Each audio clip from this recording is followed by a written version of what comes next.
What are you basing your consumer rate forecasts on right now? I mean, you're basing them on one of the factors you're basing them on, I assume, is that the world price of oil is going to stay about the same. It's not going to skyrocket. It's not going to do what it has done in the past. Well, what we're doing for our models is we use, an escalation factor, and that is, pretty close, would say, for the next 3 to 5 years.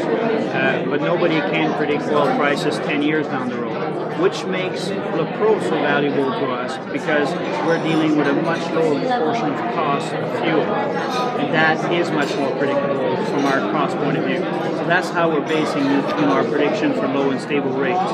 If we depended on oil or natural gas, we could not make any projection past 5 years. There's not going to be a rate decrease or a rate freeze, at least in your forecast over the next 10 years. I mean, 2% a year is the best consumers can possibly hope for. At this stage, the plan calls for approximately 2% per year, which is pretty close to the escalation.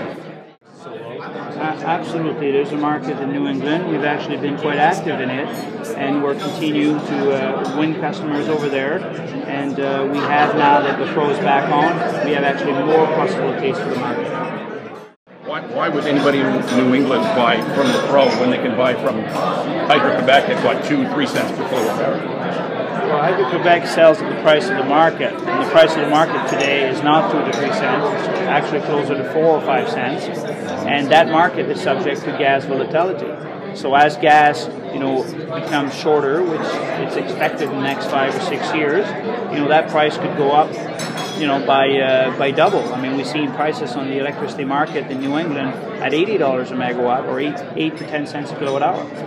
Based on the forecast that $1 billion over 10 years, we'll be paying off NB Power's debt for the next 50 years.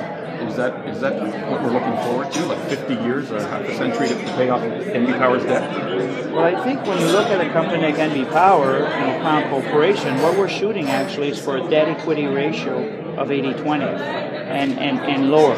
So that's the kind of ratio we would want to maintain, so we're in a better position to avoid the possible surges or increases in interest rate. As long as we have a right level of debt equity ratio, we should be in a good position.